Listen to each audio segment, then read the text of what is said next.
and the government, then we stand the risk of losing public trust. And when we lose public trust, then what are we doing as journalists?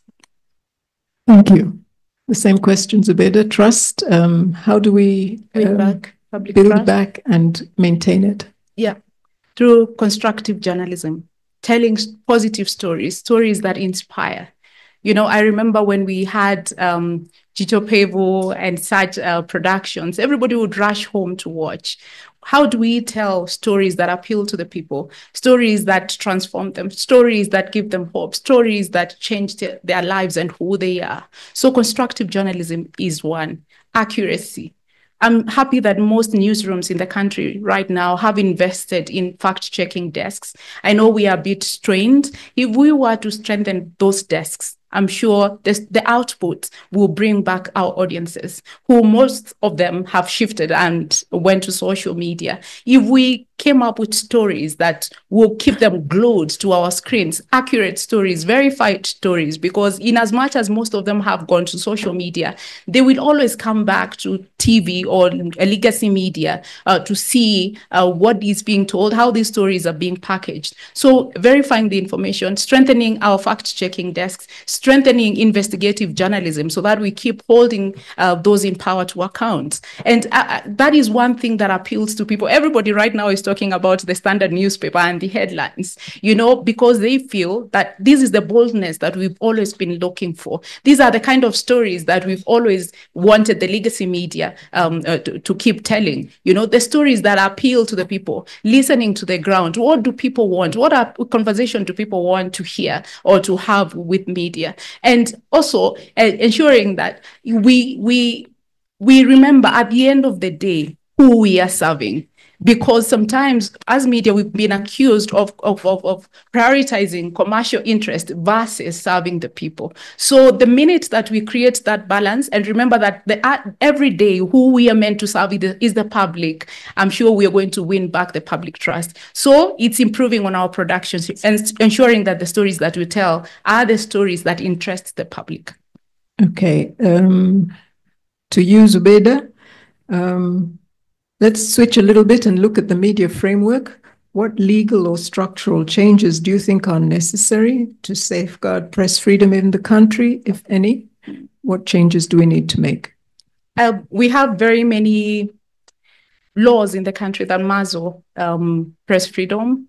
And one of them is the Kicker Act that we need to review. And there are about 21 laws that we've been looking into. And I'm happy because I got an opportunity last year to sit in the task force that was formed by the Ministry of ICT and DE, where we were looking at the gaps in our laws to see where we need to strengthen, where the gaps are, what we need to fill. And we identified those gaps and presented a report to the Ministry of ICT, which we hope will be implemented soon. So one of them was to review the existing laws that muzzle press freedom, you know, like where a journalist tells a story and you go to them directly and want to punish them for what they've done, you know, even without listening to them, without giving them an opportunity, you know. And also, one other law that we identified that needs amendment is the KBC Act, which has been in existence since the 80s. And, you know, we are now in the digital era, so we need to amend the KBC Act as well, so that we keep building our national broadcaster.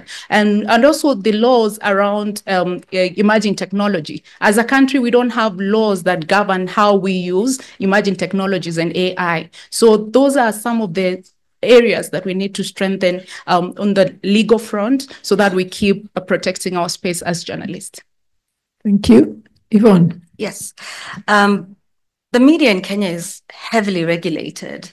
There's quite a few bodies that we have, from KFCB to the Communications Authority to the Media Council, and several repressive laws that we have. And to just take a look at a lot of work that's been done by the Kenya Media Sector Working Group, some of the issues that they have raised in terms of reviewing the Media Council Act to ensure that, you know, this is the one body that we have regulating the work of the media.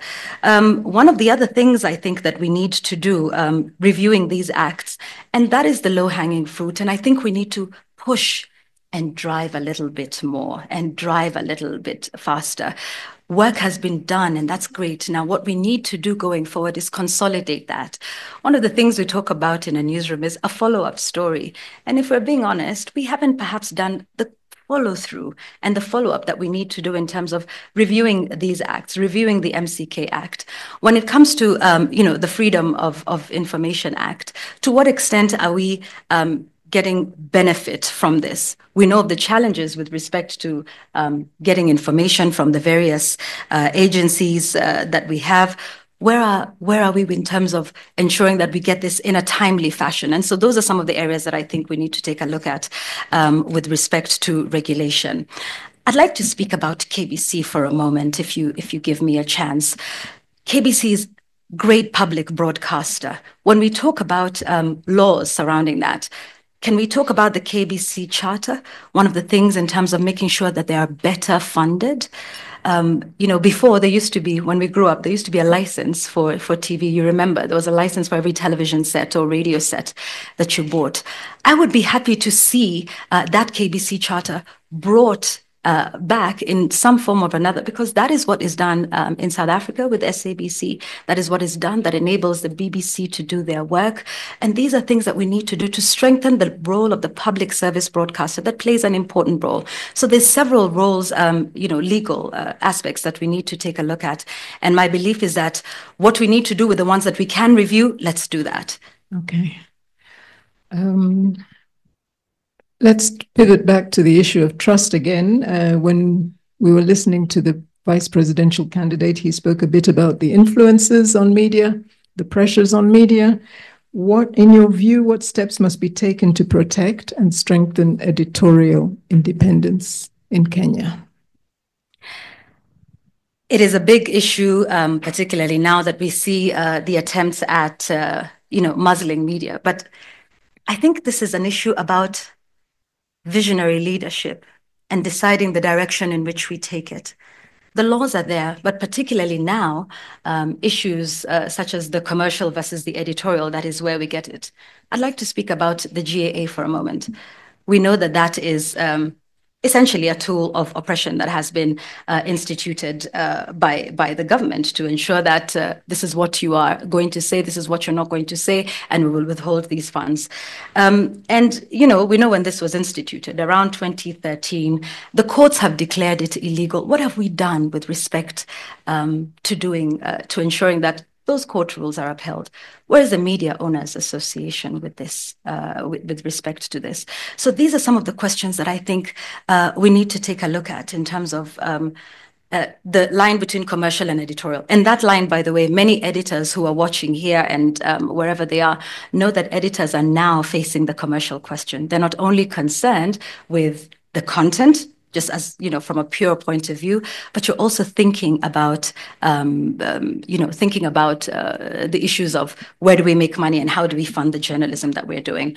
One of the other things that I think we've talked about here is that media fund. And I would like the opportunity to carry from where the Kenya Sector Working Group and others have done and seek ways and partners to be able to fund this, because once we're able to fund that, media sustainability is also a part of ensuring editorial independence.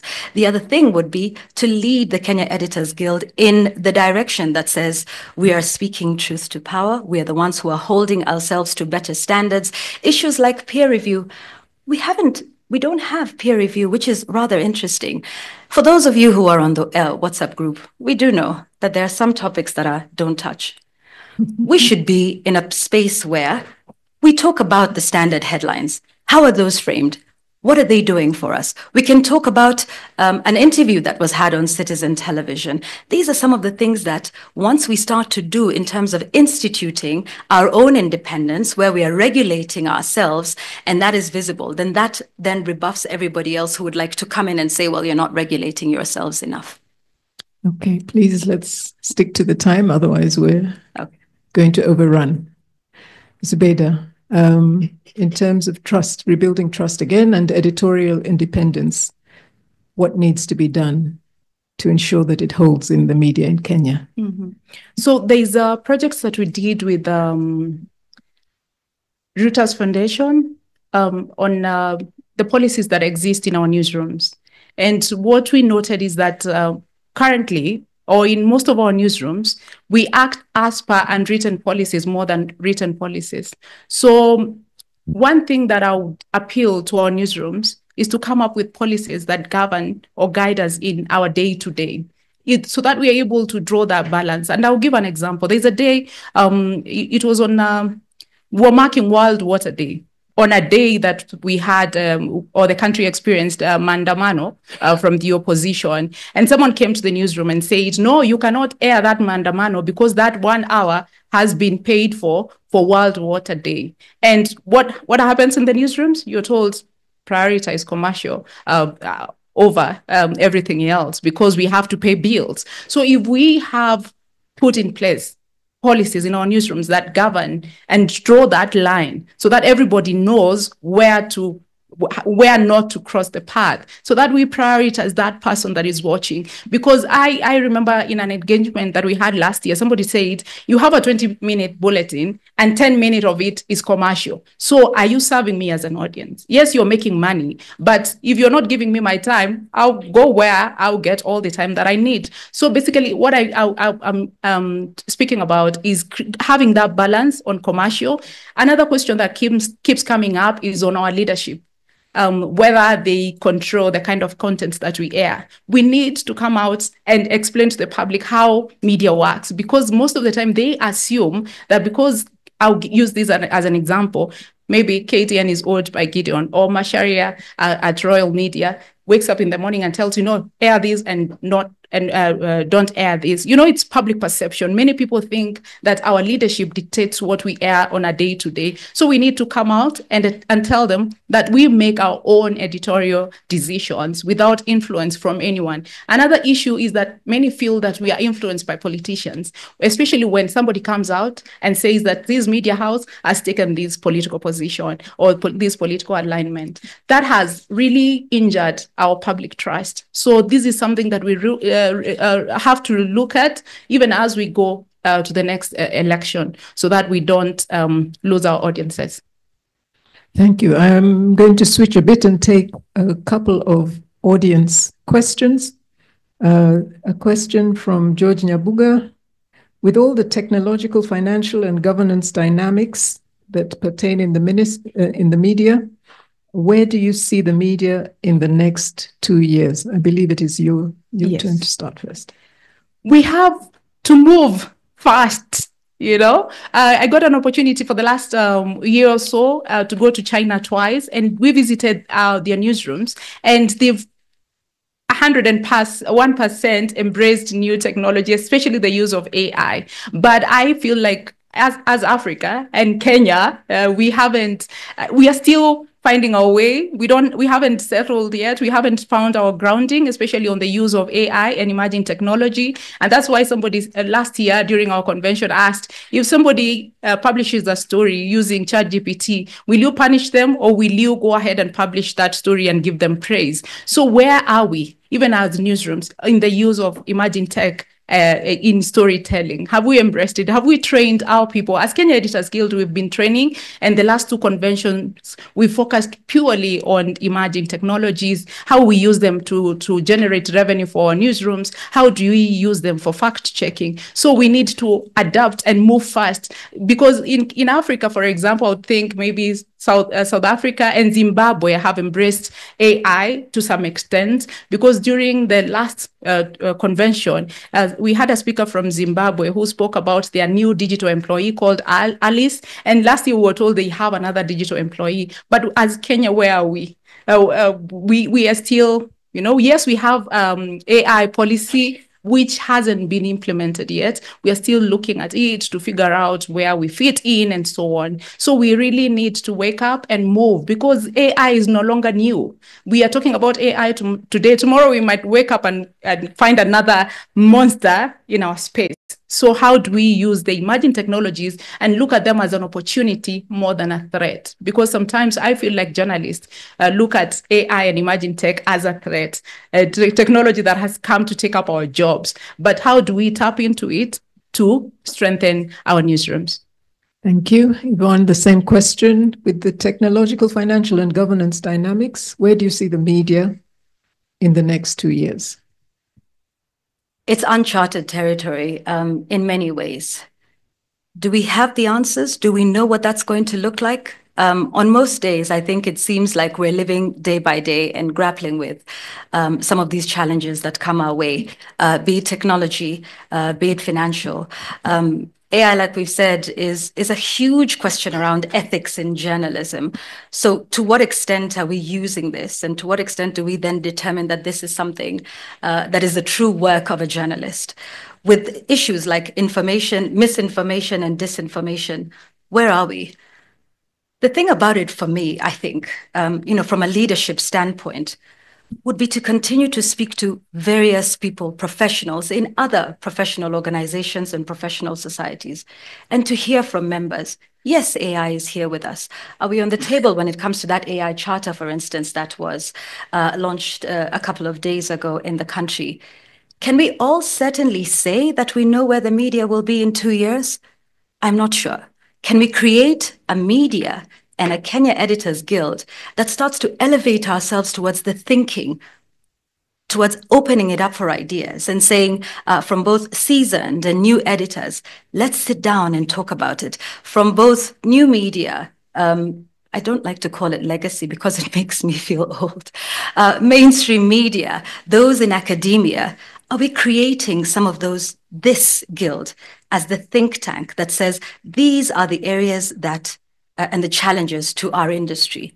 Some of these are immediate, some of these will be long-term, but this should be the think tank. This should be the place where we congregate, and congregate not just as people, but ideas.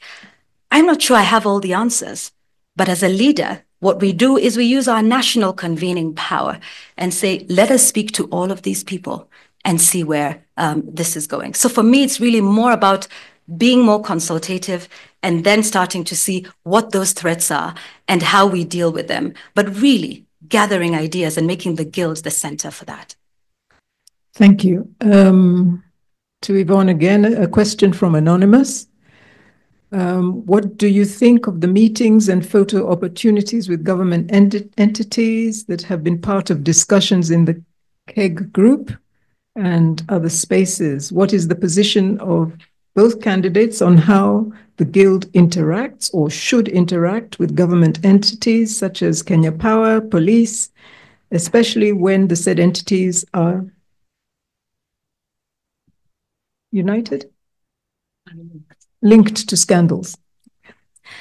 So first of all, interactions are important. These are news sources that we interact with, on a day-to-day basis. Investigative journalists will tell you that some of their sources are not necessarily people who are on the up and up. Those meetings are great, but we need to be very careful about the perception that we create as the Editors Guild, which is the preeminent body that speaks to journalistic ethics and principles and that builds trust with the people. We cannot afford even the slightest hint that we are either hobnobbing with the government of the day, that we are cozy with them, that we are soliciting funds for them, because that could be detrimental to the reputation of the Kenya Editors Guild. And if it's detrimental to that, then it means that the work that we do is no longer believable and we lose public trust. As a journalist, I have been very clear in my stand with government. And I believe we need to continue to establish and enforce a very healthy distance between us in the media and those that we report on and hold them to account. One of the things we need to do is determine the outcome and the purpose of many of these meetings to ensure that we are very clear about that and we're very clear about the outcome. I have spoken truth to power my entire career. I have been consistent with that. I've been consistent that one of the things we need to do is hold them to account and not be in a space where we are constantly being seen with. Now, for what it's worth, they may be possible outcomes to some of these meetings, but we need to just be careful about how often we have them, how quickly we space them out, and to be sure that from those interactions, for instance, with Kenya Power, what is it that we then do thereafter? Because in an era right now, especially when the government is clamping down on freedoms, who are they looking to? They're looking to us. And let me tell you, that term, Githeri Media, it is not detrimental to one. It is detrimental to all of us. And so I think these are some of the things we need to start thinking about and ensuring that in all we do, that healthy distance between media, journalists, particularly editors, who are the ones that decide the day-to-day running and the stories that will be published and making decisions on that, and those we hold to account. We must be careful about the perceptions. And when there are one too many and spaced too close together, perception for some people is reality. Thank you. Zubeidah? Thank you very much. And I love that question. And I'm happy that it came up because it depends on how you want to look at it. These are the same individuals that we host in our newsrooms on a day-to-day, but we don't complain when we host them for interviews in our newsrooms. Again, how I look at it, and I'll speak for me and the council that I led and Kenya Editors Guild that I'm proud of. It's about the bigger picture. I'll use an example of the press club, and this is why press clubs were birthed. It's one of the activities that has been very successful for Kenya Editors Guild. We hold the press club to bring journalists together to ask the tough questions. That's why we invite them to ask the tough questions, because it's not normal. It's not a thing that we wake up to every day where we put all these experts in one room or these decision makers in one room and invite editors, we invite journalists to ask them questions. I'll use an example of EACC because it's the latest press club that we held.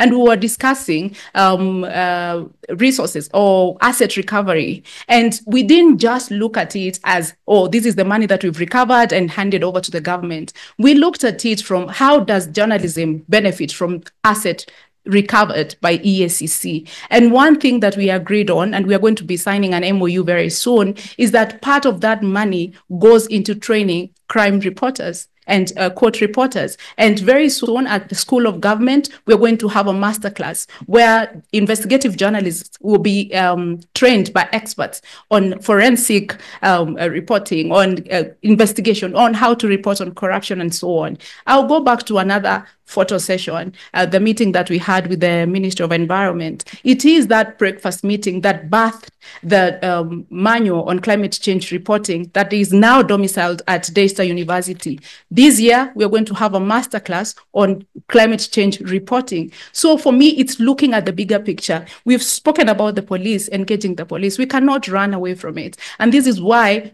today, what we experience today, our journalists being attacked, this is where we call these police officers and hold them to account. The other day, the CS Interior called me and invited me to a meeting where we are supposed to discuss the solutions around safety and security of journalists. How do we handle this issue? How do we find lasting solutions so that we don't keep going back to the same issue? And through that meeting that we had with the police, we've had 2 trainings as Kenya Editors Guild with the police. One we did in Kiganjo and the other one we did at Ngong, to just engage, for them to understand how media works and for us to understand how the police work. And how do we come together? How do we use that opportunity to train each one of us to know where to draw that boundary? I don't think, we don't have to be friends, but these are the opportunities that we use to hold each other to account. We had another breakfast meeting with AATF. And from that, we are now developing a biotech handbook that will be used to train our journalists on biotech and science reporting. So for me, it's about how you want to look at it. Do you want to look at it from a short-sighted point of view, or do you want to look at the broader picture? May I have a rebuttal, please? Is that allowed? I hadn't thought about it. A minute. 1 minute rebuttal. A minute. Perception is important. I will state that again. We hosted a man who, in his previous posting, which was just a few months before, was in charge of a sector where journalists had been harassed and attacked by police during the June-July protests. One of the things we need to do is, it is well that we have trainings, and trainings are fairly important. What has been the outcome of those trainings? If after training and we are seeing and understanding that the police understand how the media work and the media understands how the police works, why do we still have attacks on journalists today? Can I respond? What has been? Okay. Hang on. So let me finish, Okay, and then we can come in. And those are important. But again, all of that we're saying, we're losing public trust. We are. And when we talk about a manual and training, and these are very important, and they help to do the work that we do, once we lose that public trust, gaining it back would be difficult. And when you have back-to-back, for me, I think the key issue that we need to restore right now with the Guild and with the industry is public trust. And I think that's something we need to be careful about. Okay. I'm sorry, I had not thought through about the rebuttal process. So let me allow you a minute, and then we close this conversation. For me, how I look at it as journalists, yes, as Kenya Editors Guild, we will not dictate how you tell your story. For us is to create that platform for you to hold these leaders to account. We invite them, we put them, ask them the questions. Because for us, remember, our mission is to promote media freedom, credibility, and professionalism. And professionalism comes from asking those questions and telling accurate stories that come from it. When you set the agenda, because that is our biggest thing as media, that's what our biggest mandate, setting agendas. If we are hosting those police officers, and you decide as a newsroom, today our agenda is on police officers, you do 5, 6, 7, 8, 10 stories that hold them to account. You have them there on that platform, ask them the questions. You have the opportunity to do a live event and put them to task and let the public contribute as well. Invite questions from the public. What would you want us to ask them? And we have created the platform for you is to utilize that platform to report accurately on what is being said and to hold those leaders to account. So it's about the bigger picture for me. Thank you. 2 questions very specifically directed at Yvonne.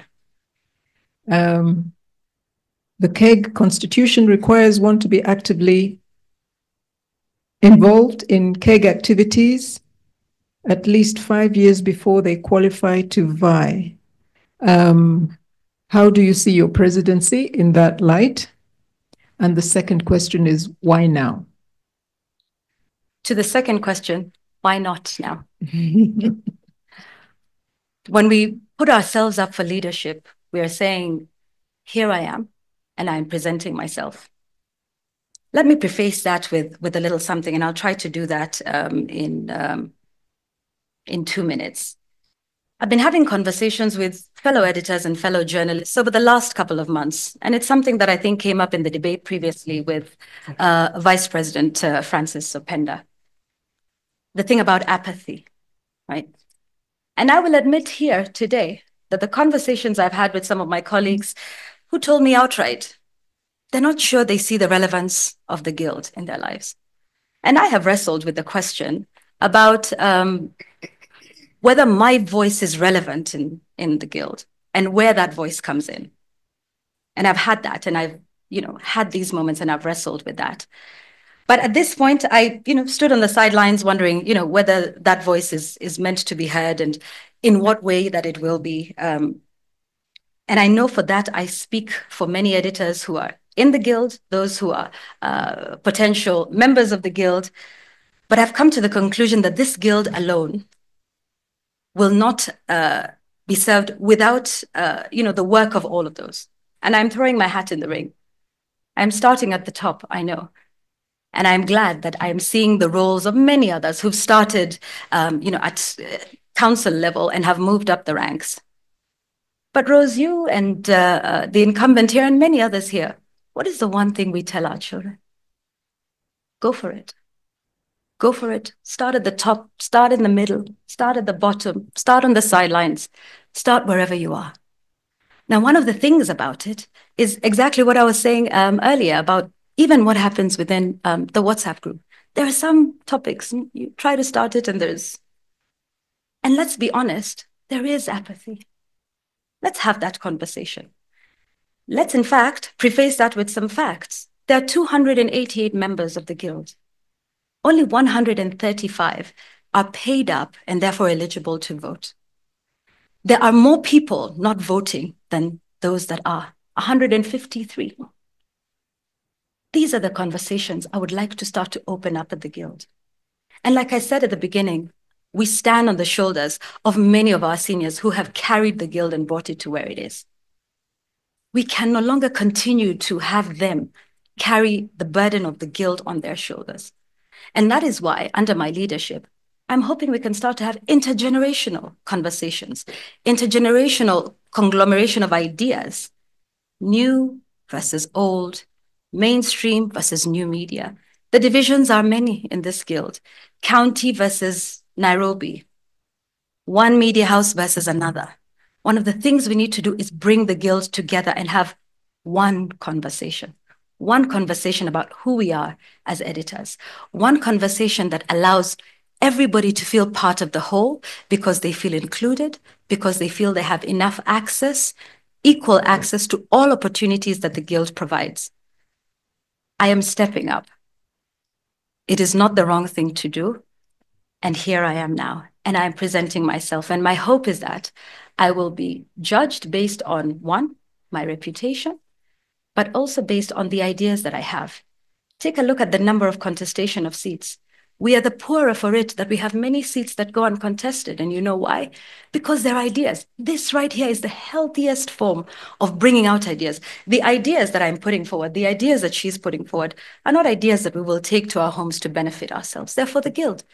And all of the ideas that I put here, should she win, she will take those ideas and I'll be happy to say, look, take them on and let's make this better. And vice versa. But when we have a situation where we say, oh, but wait, you haven't stepped up. I'm stepping up now. Is that wrong? Is that the bad thing to do? Am I allowed to rebut and clarify issues? Okay. Yeah.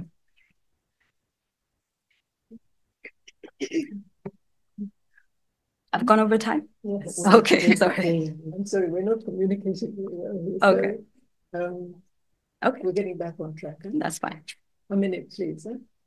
We should not look at leadership from a negative point of view. We should look back and ask ourselves, why are we in this situation?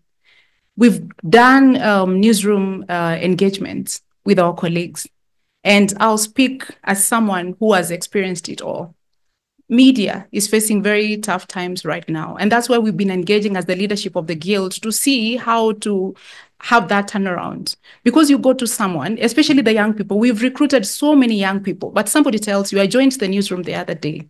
I earn this and this amount of money. How do I subscribed to Kenya Editors Guild, and how do I ensure that every year I'll be able to pay for that, my annual subscription? That has been the biggest challenge, something that has kept us awake every single day. How do we ensure that the people that we recruit, yes, we retain them, and also they are able to pay the money that they need to pay every year? The biggest challenge that we've faced, not that people don't believe in KEG. Right now, the visibility of KEG has gone like extremely high. Everybody believes in KEG. And that's why even things that are outside our mandates, people call us out to respond to them or intervene because people believe in this institution. So the biggest challenge we have right now is just looking at our policies, what they say about the annual subscription. How do we sustain the media, the guild without, losing our members, ensuring that they pay every year. I work at Standard Group, and I'll keep going back to that, where somebody has gotten maybe 50% of their salary. 50% to someone is 10,000 shillings, and we expect them to pay 7,000 shillings. I believe that's where the challenge has been. And that's why even last year, and Vice President-elect mentioned earlier, last year for the convention, we paid for some people to attend the convention because we felt they were committed to attending the convention, but they were a bit strained financially. We look at the young people that want to join KEG. Most of them are strained financially. Last year, we came up with the idea of coming up and fundraising a fund that will be used to help the young people that would want to join KEG, our editors who've lost their jobs. How do we support them? We've engaged different people, especially there's one publisher that we engaged this year who said, I would want to employ editors that have lost their jobs. And we put out a call on the group. So it's just about looking for solutions, especially on finances. I feel that that's where the biggest problem is. It's not that editors don't believe in Kenya Editors Guild. Thank you. I've been remiss. Is there anybody in the room who would like to ask a question? If there is, at the back. I don't know if do we have a mic at the back? Any other? There's another one on there.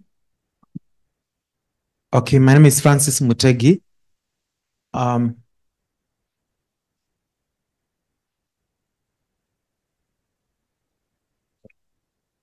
Okay, my name is Francis Mutegi. My question is to the two, as pertains matters to do with cases of sexual harassment that have been mentioned in the newsrooms. Have you experienced any? And if you have, how did you handle it? And you have not, how would you handle it? Because those issues have arisen in some newsrooms. Thank you. Okay, we have 3 questions. I think let's take the questions and then you can respond. I'll make a note of them.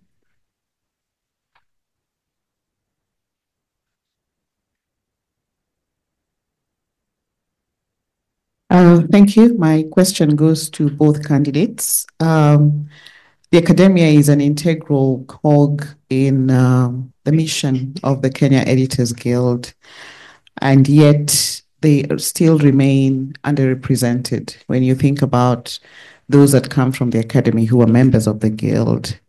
Now, if elected president, what strategies will you put in place to ensure that you bring them on board and bring them on board actively, not just as numbers, but as active participants in the affairs of the guild? Thank you. The last question, gentleman here.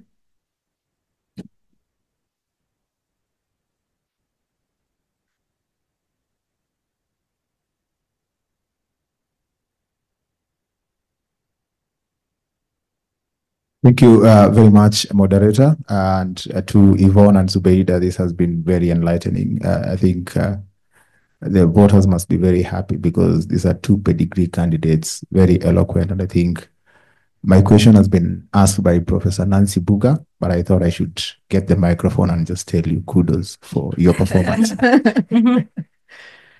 Okay, so 2 questions. The first, your handling of sexual harassment in the newsroom, your experiences and handling of sexual harassment in the newsroom and the news environment. And the second one is, how do you plan to involve academia in a more robust way in KEG if elected? Zubeidah, I think it was it was her turn to start, right? It's Madam President to go. Yes. Okay. Thank you very much for those questions. They are very timely because these are the conversations that we've been having on our platform. Personally, where I work, been there for the last 18 years, I haven't interacted with anyone who has experienced sexual harassment, but that doesn't mean that they don't face it out there, because we have journalists who've said maybe they've been harassed by news sources and they would want help. This is a conversation that has been alive on our platform, and we picked it up from where we left in December. And Professor Nyabuga, as the chair of strategy committee with the team, at least we are not starting from zero. We have a sexual harassment policy draft as Kenya Editors Guild, which will be engaging members on.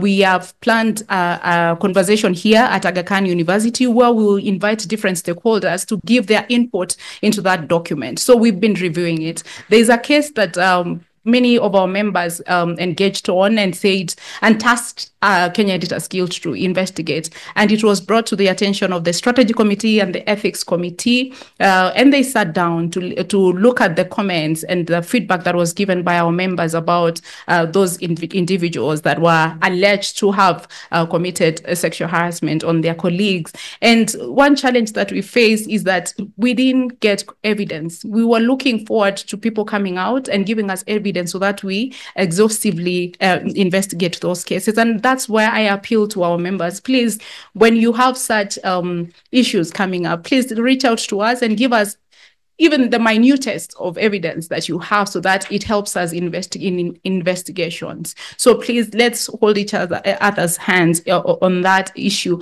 And then I reached out to the Complaints Commission at the Media Council and asked them how they can intervene, how they can support us in investigating some of these issues. Because I inquired from them whether it's within their mandate to help us investigate the cases of sexual harassment. It's a conversation that we are still having. And also, we propose to them whether we can come up with a line, toll-free line, where people can call and report cases of sexual harassment. So it's a conversation that we're having. And soon, when we hold that conversation here at Aga Khan University, I invite us all to come and give our input and ideas on how best we can execute and deal with this issue in our newsrooms.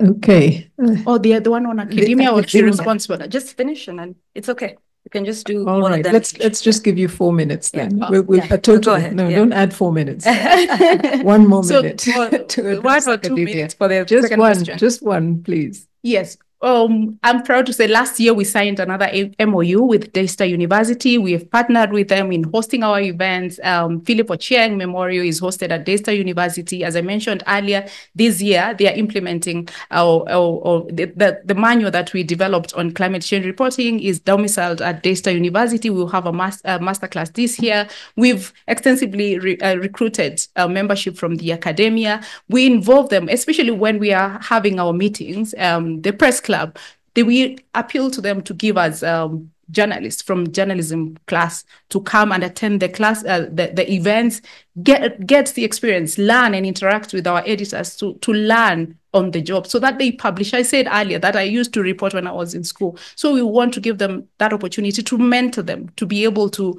experience journalism while they are still in school, so that when they exit the institutions, they don't find themselves, without knowledge of where they should start. So we've been engaging them on research as well, on different issues. We've engaged them, even giving the insight take during our events. Okay. We want to hear from them, from their perspective. Even the manual, they helped us in editing. So they play a huge role in everything that we do, and we appreciate them. Thank you. Yvonne, Thank you. Sexual harassment. 4 minutes total. Sexual harassment in the public, in the media, in the newsroom is something shameful and has no place in any workplace and in any society. I would like to say that.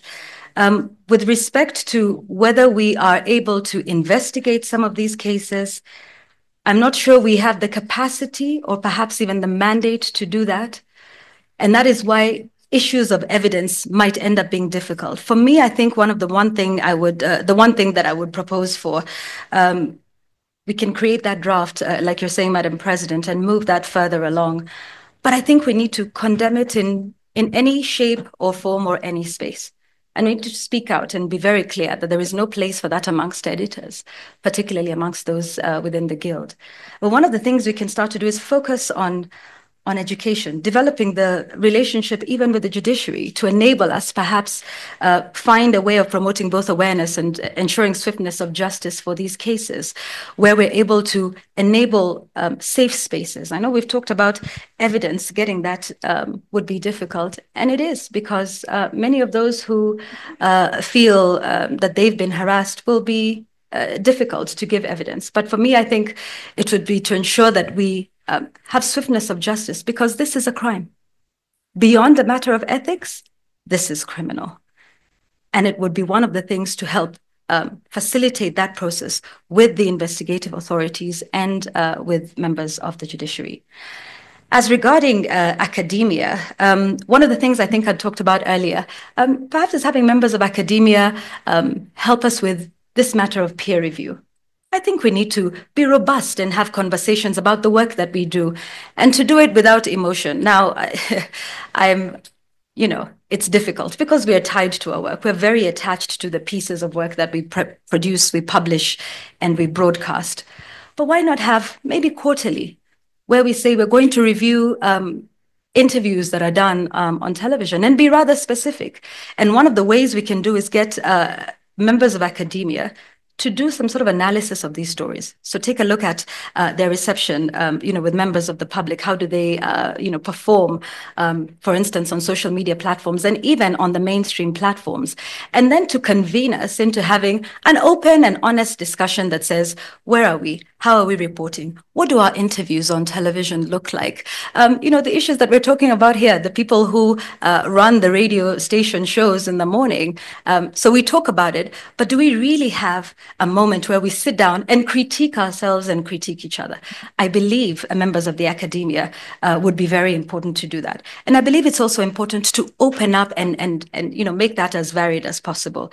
The other thing we can do really is mentorship. The Aga Khan University and many others, the Multimedia University, Daystar University, where we shall be on Saturday. There's many who are there, but how can we make this a more structured mentorship? By the way, even for those who would seem seasoned and those who are younger, but that is something that I think should be led by our institutions. And then also starting to design some more courses. That is already happening, but I think more of that needs to be done to design courses that are very specific towards all of these challenges that we are facing, these frontier issues that we are grappling with, and to see how those we will transit into what that future looks like at this time. Thank you. Can I get 30 seconds to say something? Or even less? We're really going to have to get back on track. Yeah. There are a lot of questions coming in. Okay. We're kind of losing focus. And I just really have to say that this isn't how we envisaged the evening. We were going to have structured questions so that everybody gets a chance to answer the same question and we can kind of evaluate.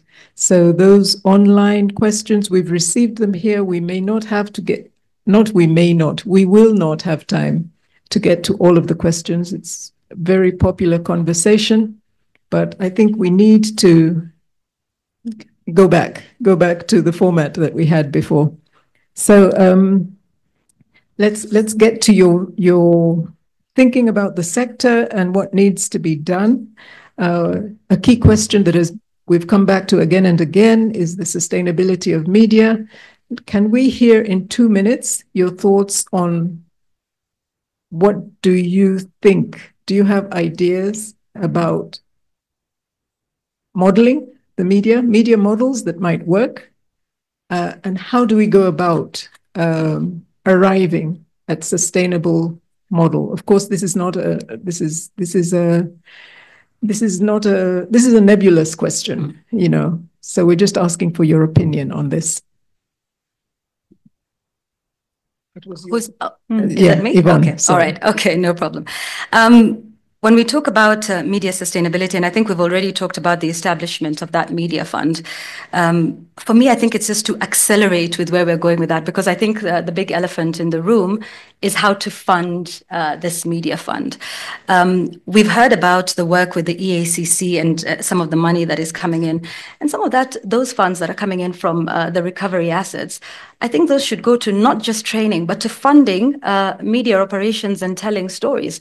After all, it is many of the investigative stories that are told by the media that expose graft and corruption in the country. So how about having something that is more of a standing percentage from the recovery of assets and saying it won't just go to funding, but 5% of those funds that are recovered or 10% of it will go to the media and will go to directly funding the operations, investigative journalism, and that, as we all know in this room, costs quite a bit of money. So those are some of the things. When it comes to the issue of sustainability of that fund, I think one of the things we need to do is accelerate, because like I said, even in my opening statement, a lot has been done by the current leadership. Now, can we just push it from, where it is stuck to say, okay, so let's now start to seek ways, testing models. I've seen Sierra Leone actually launched a public interest media fund, and they actually launched it in March this year.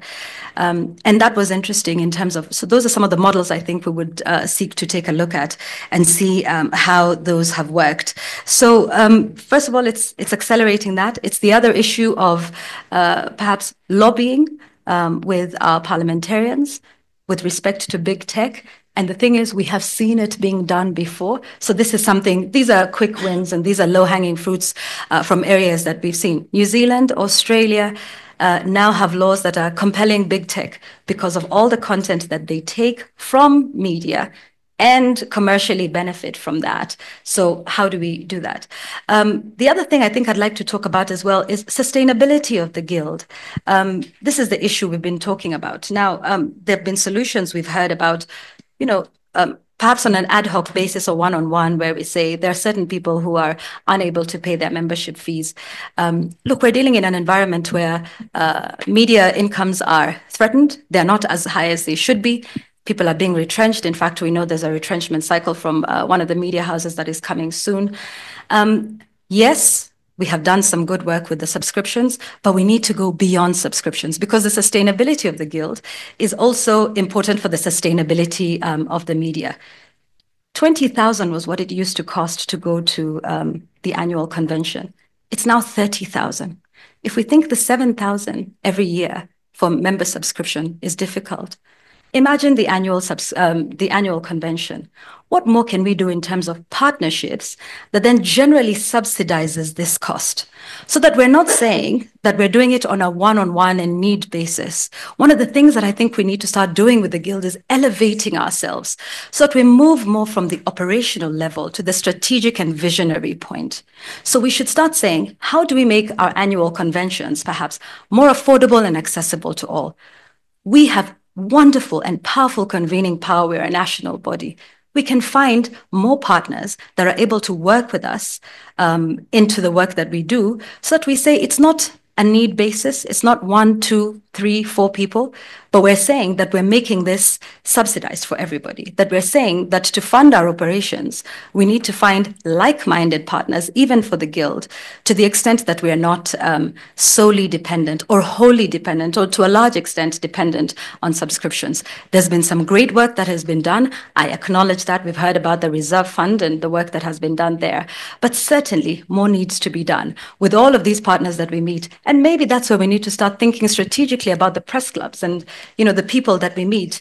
How can we make some of those more beneficial towards the work of the Guild? Thank you. Thank you. Timekeeper.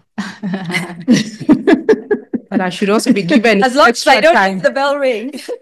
I should be given more time to respond as well. Yeah, please. So from the sector point of view, is keep pushing and finding solutions on media sustainability. We've been engaging on who contributes to that fund, and I'm sure very soon we are going to finalize it and establish the fund. I mentioned earlier, so I'll go quickly on the other points on how to sustain our newsrooms and the sector as a whole through storytelling, because that's what appeals to advertisers. They invest where they see value. You have a story, you're telling a story that attracts 2 million, 3 million, 5 million viewers at a go, they will invest in that. So we need to go back to the journalism that we used to engage in the past, telling stories that appeal to the investors as well through partnerships. And I'll get back to that in a minute. And also the use of emerging tech as a revenue generating model, instead of just relying entirely on advertising, because we feel at the moment it's not working. So how else do we use, especially the emerging tech, to generate revenue? And yes, and the big tech has been a big conversation that we've been engaging in, and I hope soon we are able to find a middle ground on unfair compensation from the big tech. How do we engage the government to help us finding solutions around big tech? And let me go back to the sustainability of Kenya Editors Guild. And I'm happy that my colleague and friend has spoken about partnerships, because that, we can say without a doubt, has contributed to the success of KEG. And briefly and quickly, let me take us back to the audit report of 2024. Grants income have grown by 58%, from 18.7 million to 29 million. Surplus for Kenya Editors Guild, 2023 we had a deficit. This year we've seen surplus of 12.7 million. Overall income has grown by 33%. Expenses have reduced by 42%. Convention that we've spoken about here, the costs have been cut down by 18%. And the reserve fund has grown by 240%, from 2.5 million when we came in 2023 to 8.5 million currently. So we are not just relying on subscription to sustain Kenya Editors Guild. Partnerships have made the success that we are proud of today. Okay, I think we're in our final stage. Timekeeper, are we? Yeah. I want to wrap just by going back to the vision. Share your vision again and the first actions that you see yourself taking if you're elected. Let's say your 2 priority actions that you would take if elected. Where were we? It was you, I did the last. Okay, yes, no problem. One thing that, going back to the numbers that I've shared right now, where I want to see KEG in the next 2 years, I want Kenya Editors Guild, and I would love Kenya Editors Guild to own its own space. Because looking at the money that we pay on rent every month, it's something that we can pay for a mortgage. And if we owned our own space where we can even have our meetings, we will cut down on cost even further. Because to hold a meeting in a hotel, it costs us more than 200,000 every engagement that we have in our hotel. So if we own our own space, I'm sure that we are going to cut costs. We will create space for our editors who come and engage, because there, I believe soon, I trust God, we are going to have an office where our colleagues can come and work comfortably at. So that is one priority that I'm looking at when I come back to office. And I'm sure by the time we leave in 2027, we are going to have our own space. Another thing that will help us in cost cutting in our office is getting a car for the secretariat, because I look at every day they have to take this report here, they have to take these documents here, movement from here and there, transporting our equipment and banners from one place to another. It costs us a lot when we use Uber or taxis. So if we can get our own car as KEG, I believe that we're going to cut down on cost. Yes, that, and also keep promoting professionalism, keep engaging partners in training our journalists to grow our industry. So those are key, and fighting for the welfare of our journalists, safety and security of our journalists. That is a conversation that I'm not going to get tired of. We'll keep pushing it until we get things right. Thank you. Yvonne? Thank you. One of the things I think that is important, like I said at the start, is to be sure about who the guild is, who we are, and who we are not. And I think we need to continue to stamp our authority, to be bold, to be fearless, and to create one that is the moral compass for the industry. And not just the moral compass for the industry, but the moral compass for the country. We are living in, I dare say, not unprecedented times, because many of us who have been here, we have seen this before. And it worries us when we see us potentially going back to where we have been. So we need a guild that is bold, that is fearless, and that continues to stake a claim in the country's democratic process, and also doing that by upholding standards amongst our peers. I would like to see a guild that continues to grow to be more vibrant, and that one that allows for space for all editors. There is even those who are in the blogging space, and many of them do not necessarily feel a part. This guild has to be a guild for all of us. And it has to be a guild that enables the bringing together of ideas from as many people as possible. The other thing that I think we need to start doing is, creating this to be a think tank and moving ourselves up towards starting to think about the issues that affect our industry, what our industry will look like in the next 2 to 5 years, and not just thinking about it, but starting to create a vision and a path. When we talk about making this one that feels inclusive for all, I think it is important that we acknowledge, first of all, that we are not where we need to be when it comes to unity of the guild. We have a long way to go, and I think we need to make sure we're building those bridges and having these conversations that enable everyone to be a part of. And a guild that means a lot to more people and that is useful to everybody. Safety protocols in newsrooms, pushing for matters of insurance. We know there's many journalists who work in spaces in which they don't have proper health insurance. Mental health support is a big issue. What are we doing as the guild to start to sensitize on these issues and move our editors in their spaces? Running regular safety workshops, especially around high-risk assignments. But let me end by saying this. We should be concerned with who we are, what we stand for, and what the public sees as our work. That involves good quality of journalism, but that also involves upholding integrity, accountability, and continuing to speak truth to power. As the only media as the only profession that is mentioned in our constitution. I think the guild needs to be seen to be as sober as a judge, leading with trust, working with other like-minded organizations. We need to be the professional organization that sets the pace for others like Law Society of Kenya, those that lead engineers, accountants, architects. We need to place ourselves there and to continue to do that. The more we do that, the more we build public trust. And the more we do build public trust is the more we become a more credible media, one that is able to attract all of the funding that we're looking for in terms of making us more sustainable. Thank you. Okay, sorry. Thank you, Yvonne. I hear online, but they have like a barrage of questions for you. So let's take a few as we wind up. I can ask, let me start. Okay. Looking at the legal regime that Zubeidah you mentioned, they're asking, can you enumerate and mention some of the 21 laws that need review? And then speak to editorial independence. What role should Kenya Editors Guild play to ensure media houses and editors do not cede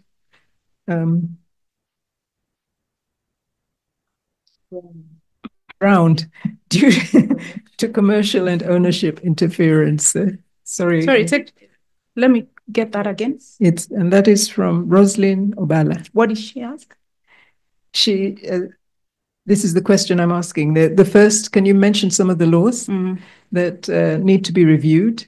And then with regard to editorial independence, what role should KEG play to ensure that editors do not cede ground to commercial and political and ownership interests? It's just doing our job and doing it right. And I mentioned earlier that we need to have internal mechanisms that draw that balance, create that balance. So that when I joined, before KTN News died, I used to host about 5 shows. And sometimes someone would come from commercial and tell me, so-and-so has bought your show today. But what did I do as an editor and a news anchor? I would dictate how that content would be.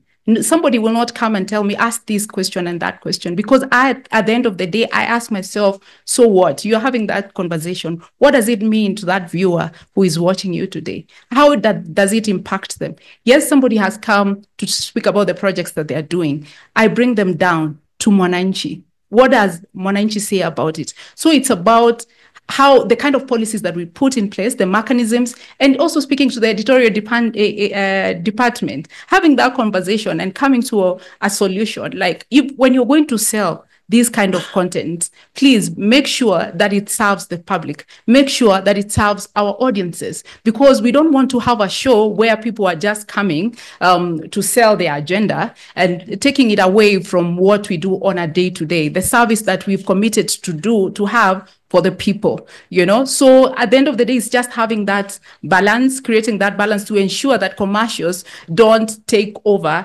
our editorial content. Because we've seen on so many days, yes, we want to sustain our newsrooms, we want money, but at the end of the day, we need to ask ourselves, what will bring back the people? Oh, the other question, yes, I spoke about the KBC Act. That should be the top priority. There are laws that have been put in place that don't protect the journalists when they tell these stories. When a journalist finds themselves in trouble and then you go for that journalist, punishing that journalist, that's the kind of law that we need to get rid of. And then the Kika Act, we've been looking at it, and we hope that we're going to amend certain laws in it that doesn't favor our journalists, And so I'm rushing because I'm looking at both of you looking at me. Yeah, so those are some of the laws that should be a priority, yes. Safeguarding the safety of our journalists. Okay, so the sexual harassment responses have elicited a bit of a backlash. Yeah. There's a statement that, are you aware, you seem to be living in another world? Are you aware that sexual harassment in Kenya stands at over 50%? And things of sexual harassment are swept under the carpet because we have normalized it. That is Jane Godia. And I think we had a report from one IFRA that really elucidated that. It indicated that 1 in every 2 women in media in Kenya has experienced sexual harassment. I don't know if you would like to add anything to that. Yes, like I said, sexual harassment is an issue because it is a societal problem, and it is something that is faced in media houses as well. And one of the things that I talked about was creating safe spaces, because when we say that evidence is hard to gather, typically cases like these are difficult to investigate, difficult to find evidence, and always, in almost all cases, sexual harassment in the newsroom, just like in any other workplace or corporate sector, is done by people in power. And therefore, having victims of sexual harassment come and speak out will be difficult. And that is why, in response to what was said about evidence being difficult and urging people to come through, it's not enough to just say, if you feel like you've been sexually harassed, please speak up. The nature of these cases is that there are issues of power play and exerting power over those that you feel you have power over. And like I said, one of the things that we need to do is work very closely with the judiciary and with the investigating authorities to ensure that there's swiftness of justice. I am not sure that we can say we have the capacity to be the ones that conduct these investigations. But one of the things we need to do is to be very clear that this will not be allowed in our newsrooms. It is shameful, it is unacceptable, and it is something that we need to hold ourselves to a higher standard in the media. Okay. In all fairness to both of you, I think I've tried to restrain. With respect to the laws, can I speak to that? Although, or was the question for the question was for, okay, fine. for her. Okay. So, sexual harassment, I think I recently tried to write an article on that, and the evidence just does not come out. It just does not come out. Yeah. I think it's just about creating a safe space for everyone. When you create a safe space, the evidence will come. So, okay, for both of you, what revenue streams will you create if you for KEG to ensure its sustainability? I think you've touched on it a bit as you've spoken. Do we want to go back to it? Because we've spoken extensively. Yes, okay. All right. Maybe we can try and just get others that we haven't really addressed. As you look around for it, the other act that I forgot to mention because my mind froze when I was being rushed for time is the MCK Act, to avoid the conflict between MCK and CA over who is in control of content. That is one other issue that we've been struggling with, and we hope we'll find a solution to. Okay. Maybe I'll speak to the laws. I think some of the ones which have retrogressive provisions include the Penal Code, the Computer Misuse and Cybercrimes Act, the Official Secrets Act, the Kicker Act, like I think has been mentioned here. The Defamation Act is something that needs to be taken a look at. The National Cohesions Integration Act, Prevention of Terrorism Act, the Kenya Broadcasting Corporation Act, the Kenya Film and Stage Plays Act, CAP 222, the Public Archives and Documentation Act, CAP 19. Okay. So from Zainab Wandati, she says there's a perception among non-members that the Guild is an elitist club where many pay membership fees, but only a few benefit. And for this reason, they refuse to join the Guild. I'd like to know how Zubeidah has handled this and if Yvonne has a plan to change this perception. Start with. Yeah, thank you very much, Zainab. What we've done as Kenya Editors Guild is to ensure that when these opportunities come, is to ensure that it's open for everyone. It's all inclusive. We post the calls on the group and we send the calls to the emails. So what I would want to appeal to my colleagues at Kenya Editors Guild, when these calls are made, please apply. Because I'll use the example because some of our colleagues have spoken to it. Trips to China, the calls were put there. And when you go back to the Secretariat to look at the number of people that have shown interest, you'll find only 1 person, 2 people. The development of biotech handbook, we put out a call, only 1 person responded. So it's just enticing people and encouraging them to appeal or to show their interest when that call is made. And we've made things easier now for everybody. You don't have to call Rosalia, you don't have to call Annie for anything. We've come up with a portal that will offer services, all services to our members. So if you need, there are job opportunities, if there are opportunities at the Kenya Editors Guild, if you want to download your certificate, if you want to send a message or, anything you want, we are going to use it even to vote, So because we've embraced technology, that portal will give you an opportunity to get all the information you need, all the policies that we have, give input on how to improve KEG and upcoming activities, already done activities, the yearly calendar, and so on. So we've made work easier for everybody because sometimes people say they don't see the calls. And I think it's because of the engagements that we have on our group. So please, when these calls are made, right, be aggressive, love you. That's what I say at the end of the day. There's an opportunity for everyone at KEG, but love you. Ask yourself, what is your area of expertise? Maybe you have expertise in AI or technology reporting. Come up with an activity that we were going to fundraise for and push for as Kenya Editors Guild. Right now, we're having a conversation on activities we can do around mental health. If it's your area of interest, please come up with those ideas and we're going to implement them. Love you, be aggressive, because some of these things are self-driven. Be aggressive and we are going to back you up. We are going to support you to the last minute. Opportunities are there for everyone, and that's why we post them on the group. Okay. Yvonne? Beyond asking members to do that, because that is a call I have seen on the group from time to time, where we have leadership urging the members to step up and take advantage of these opportunities. Love you, absolutely.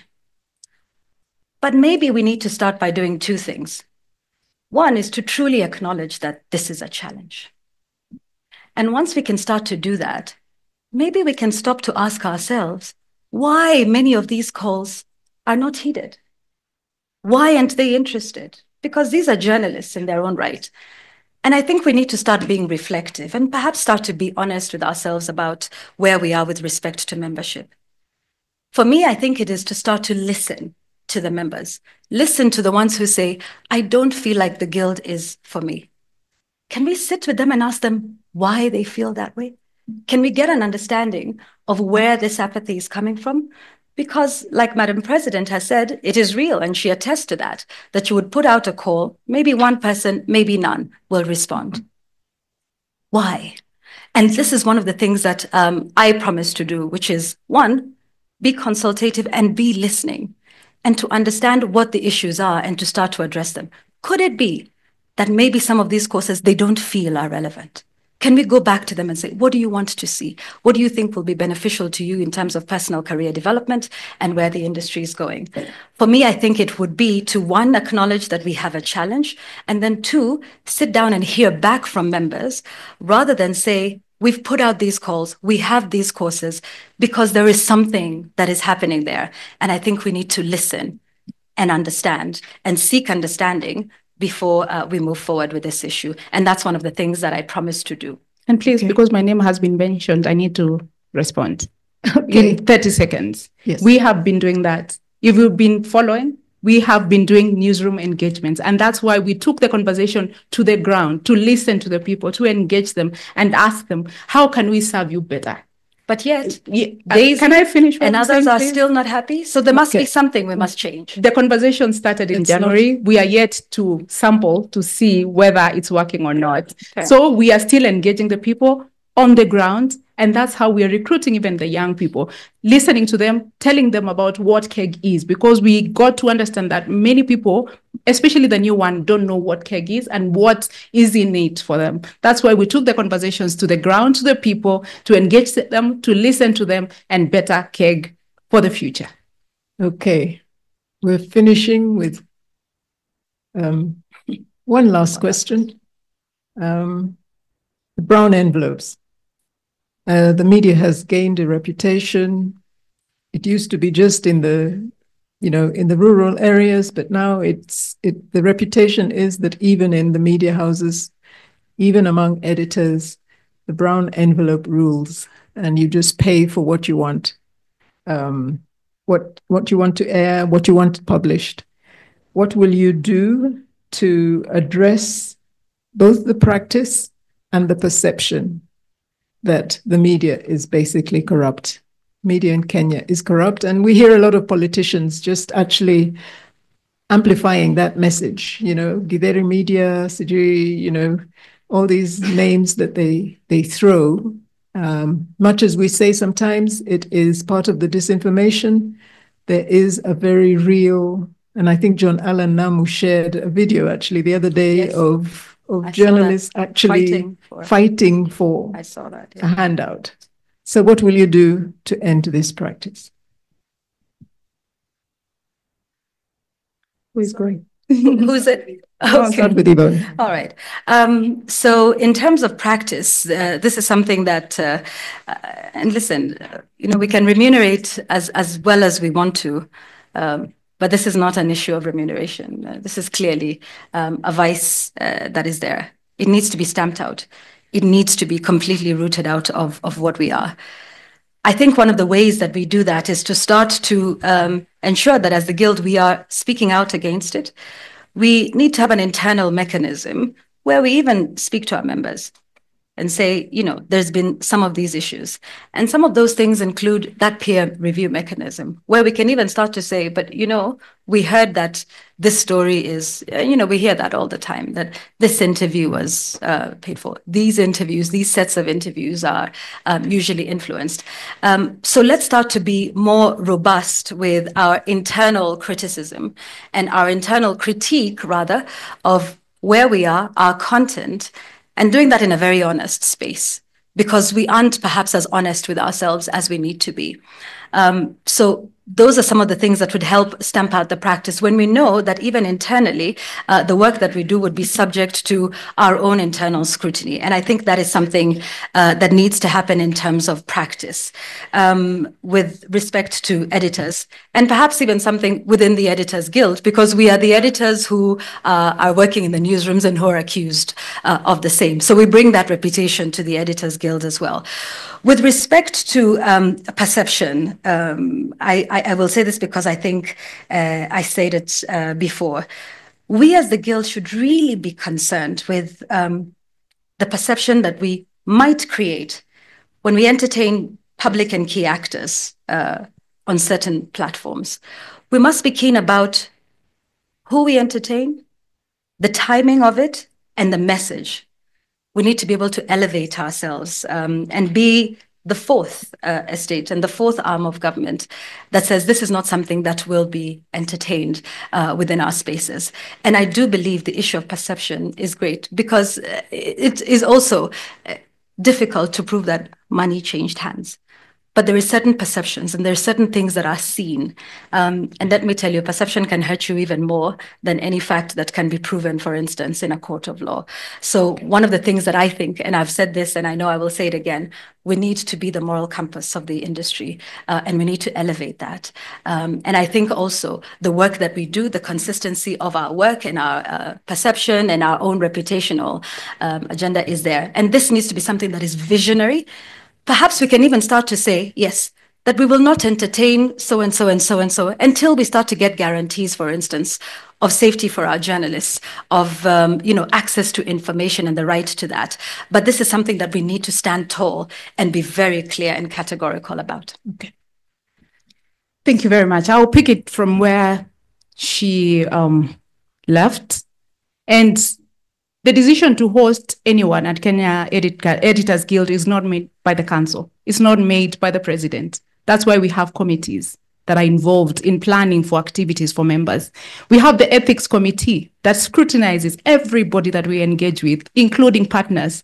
And whenever we get their approval, that's when we proceed to engage those partners. So we don't just wake up in the morning and decide to engage someone. They will come to me, they will come to the CEO, write an email with details, who they are, why we should engage them. And then we escalate that to the planning committee, to the ethics committee that makes the final decision on who we host at KEG. And again, is she trying to allege that there's money exchanging hands at Kenya Editors Guild? I think not. I have not made such allegations. We stand for integrity. That's what guides us every day. We are guided by transparency. That's why every coin that comes to Editors Guild, we make that information available to members. Anytime you walk in Kenya Editors Guild, you'll find a list of donors that came in, how much they contributed, and how much that money is used. On the issue of money exchanging hands, the brown envelope, what we have done as Kenya Editors Guild, yes, a couple of months ago or the last year, we didn't have one, but we used the town hall to sensitize the public about media. Who is a journalist, especially in today's world? Everybody now, so long as you can afford a nice camera, so long as you can come up with a microphone, go to those dingy places there and come up with a microphone, everybody thinks that you're a journalist. So we use the town halls to sensitize the public about who journalist is. And we've done it in collaboration with MCK because we show them that accreditation card. We tell them this is how the accreditation card looks like. So when somebody approaches you and tells you that they are journalists, please make sure that you look at this and look at that before you give them any money. Because during these town halls, what came out is that many people claim that somebody came here, they were wearing a press jacket, and they claim that they are from this and that media, but we didn't see our story. We asked, did you look at the accreditation card? Are they really accredited? And that's why in our newsrooms, at the end of every program, there are numbers there where we appeal to the public that if you notice anything ill about our journalists, or if we've broadcasted anything that you don't like, please give us our feedback. Give us your feedback and we are going to action on it. Maybe that's where we need to go big, keep encouraging the public to give feedback on these issues, and are going to tackle it, because this is something that we cannot entertain. Where somebody goes out and asks for money. We keep telling the public that you shouldn't pay for news. We don't pay for news unless it's an advertisement. So please don't give anybody money. And whenever anybody asks for money, report them through this number and so on. And we have the Complaints Commission that handles such cases. So we just need to keep encouraging the public and sensitizing the public about the channels that are there whenever they want to handle any matter, any issue. For the record, time is up. One sentence. I have not made any allegation of any money changing hands. Okay. What I've simply talked about is a perception when we are seen on a national platform with some actors with whom we're expected to hold to account. But there has been no allegation that has been made on my part. Thank you. And I completely respect the integrity of the president and all others who are in the council and who have run the guild very well so far. And does it mean that we cannot even host them on our channels? No, I want to wrap up. That's a different space, madam. I must wrap up this conversation. I'm going to give each of you 1 minute to say why should they vote for you. 1 minute. Why should you be voted for on Saturday? I forget where we were, Yvonne. No, I think it was there because it started here. All right. I would look at you, I'll face you, and what I'm confident in is that I've delivered. The promises I made during the campaigns in 2023, I have delivered. And my work speaks for itself. Not just me, but the council, the entire council. We've worked hand in hand. We've delivered. Now we have a manual. We are speaking about the portal. Then the finances have grown at Kenya Editors Guild. We've launched a manual. We've held 2 conventions, fully paid up. We don't owe anyone. All the monies that we owed people in 2022 were fully paid up. We got a landmark ruling just the other day on advertising, and right now we have a draft policy on advertising for the government, advertising from the government. We made an appeal on payment of pending bills, and we've seen newsrooms receiving their money. So my track record speaks for itself. As the leader for the last 2 years, I'm so proud of where we are. Our partnerships have grown and so on. Thank you. The list is endless. We've delivered. Thank you. So please, I appeal to you on Saturday. Thank you. Kura kwa Zubeidah. Thank you. Yvonne. Congratulations to the work that has been done by the current leadership and all of those who have come before. I think we need to look at the guild in terms of stacking up. and continuing to consolidate the gains and increase upon that. Good ideas can also be made better. Better ideas can also be made best. And what we need to do is to continue to thrive towards being the professional association that is above reproach in many aspects, but that guides us and gives us a moral compass in the direction that we're going in the challenging times that we lead. I want to appeal to everybody to look at my candidature as one of creating a broader coalition of editors. One where we stop having 2, 3, 4 separate conversations between those who are seasoned, those who have come before us, those who are new, and those who are in the middle. We need to be very careful and think about the youth vote and the youth participation in that. From what we've seen in the country, that is something that will come up here. Thank you I am passionate. One sentence. One sentence.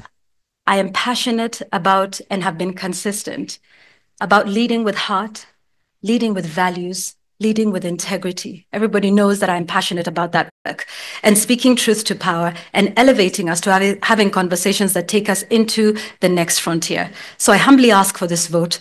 And with this, I also have a call to other editors to come on board.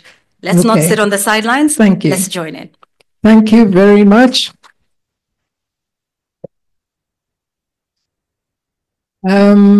Before I sign off and hand over to Professor Nyabuga, sincere apologies to those online. There are 1,000 questions waiting for you to answer. We really just don't have the time, and I really have to implore you, it was not our intention actually to open up the conversation. We had a set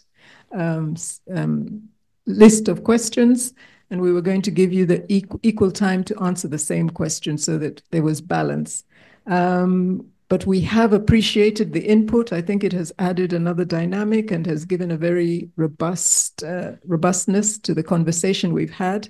I want to appreciate both of you for really elucidating these issues. We've touched on so many things, from media freedom to financial sustainability, identity of KEG, the diversity, sustainability, and the both financial and operations, legislative review, and where necessary, reform. We've looked at internal strengthening of media houses, internal strengthening of KEG, safety and security, mental health.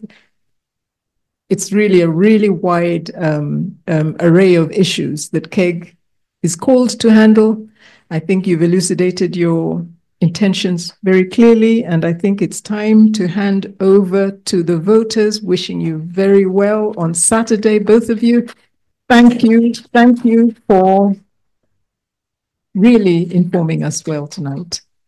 Thank you. Thank you, Zubeidah. Thank you very much. Thank you, Yvonne. Thank you. Thank you, Rose. Yes, not just looking at. Yeah.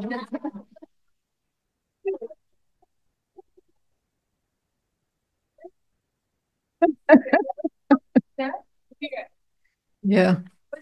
Is that the photo?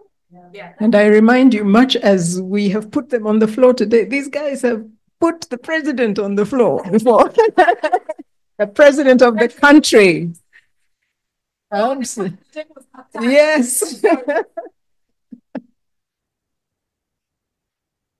Yes, we have friends. Yeah. I'm sorry. Absolutely, we have colleagues. Yes. I will call her tomorrow when I need a story, and I don't have it. It's all about the tree. Yes. We have the membership. The one that goes in the the one that goes in the front. Okay, and with that, I hand over to George, Professor Nyabuga.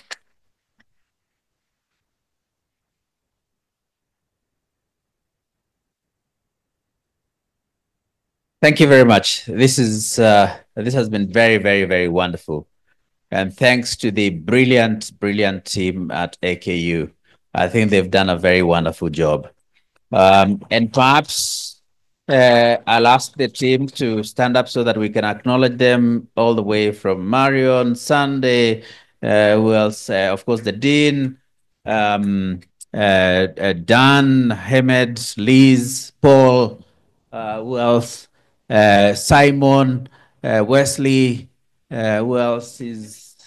Yes, if you stand, please, we can acknowledge them. We received what you saw earlier today at about 5 p.m. and the team was able to design that background within about 10 minutes. The team started to put this together at about 5 p.m. and you can, yes, I think you're pretty, not just looking pretty, you're pretty. Yes, thank you.